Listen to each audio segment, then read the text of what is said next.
이게 사실 채권 가격, 채권 금리 설명하는 방법이 이 방법만 있는 게 아니에요. 근데 이 방법이 제일 보편적이고 대표적인 방법입니다.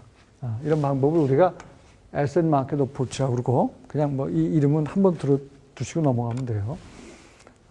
그래서 채권의 금리라고 하는 것은 결국 채권의 가격을 알면 채권 금리는 자동으로 알게 되는데 채권의 수요와 채권의 공급이 결정을 한다.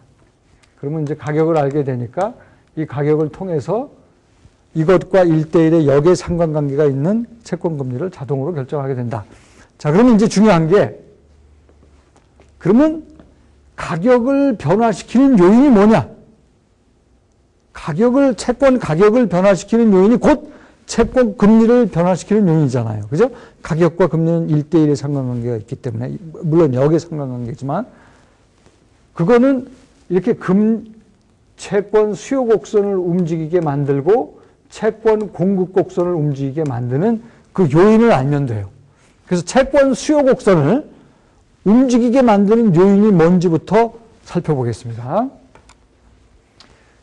채권 수요 곡선을 움직이게 만드는 요인이 여기에는 지금 5개가 소개가 되고 있습니다. 하나, 둘, 셋.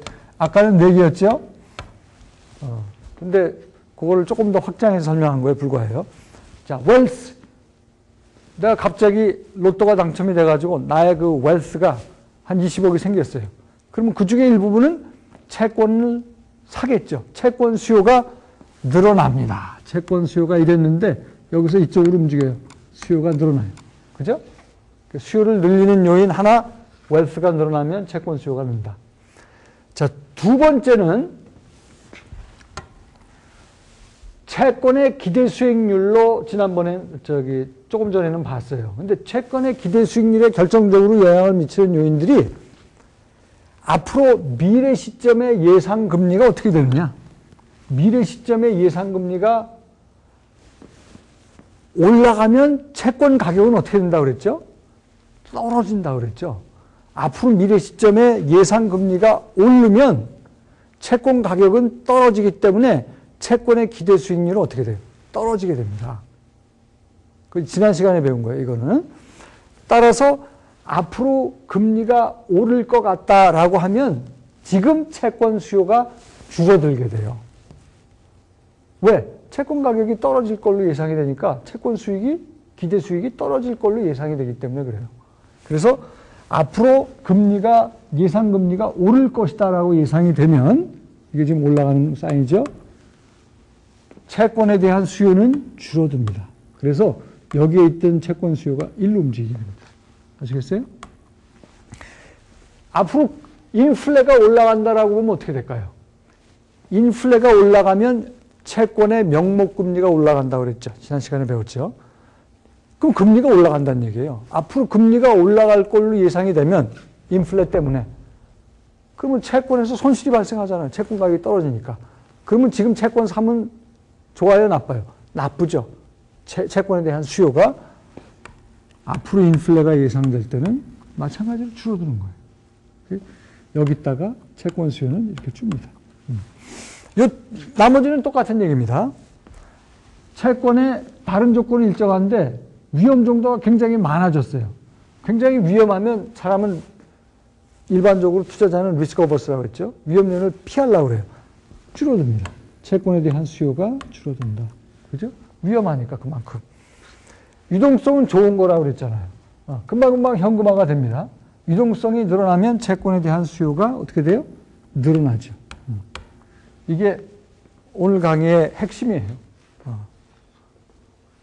즉 부가 늘어나면 채권 수요 늘고 앞으로 금리가 오를 걸로 예상되면 채권 수요는 줄고 인플레가 오를 걸로 예상되면 금리가 앞으로 올라갈 것으로 보기 때문에 채권 수요 줄고 채권의 위험 정도가 올라가면 채권 수요 줄고 유동성이 더 좋아질 것으로 예상이 되면 채권 수요는 늘고 자 그거를 이렇게 구체적으로 지금 하나하나 따져서 설명을 하고 있습니다. 이거는 여러분들이 하나하나 따져보시면 돼요. 부가 느니까 채권 수요 늘고 채권의 기대 수익률이 늘면 기대 수익률이 늘면 채권 수요는 느는데 여기는 지금 설명을 자세히 보세요. 미래 시점에 금리가 떨어질 걸로 예상이 되면 채권 가격은 오르기 때문에 채권의 기대 수익률은 오른다고 봐요. 이럴 경우에는 채권 수요가 늘겠죠. 그죠? 그러니까 앞으로 미래에 금리가 떨어질 걸로 예상되면 채권 수요가 늘어납니다. 그러니까 조금 전에는 금리가 오를 걸로 예상되면 채권 수요가 줄어드는데 금리가 떨어질 걸로 예상되면 채권 수요가 는다는 얘기예요. 그죠? 반대 얘기죠. 당연한 얘기죠. 인플레도 마찬가지예요.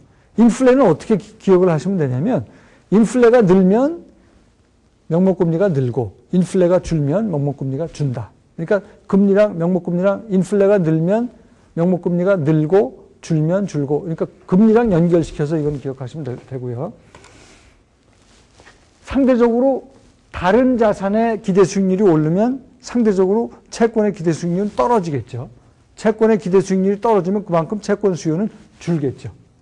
그래서 채권 수요가 여기 있던 게 이쪽으로 움직인다 하는 얘기고요. 자, 리스크랑 리코더티는 뭐 굉장히 아주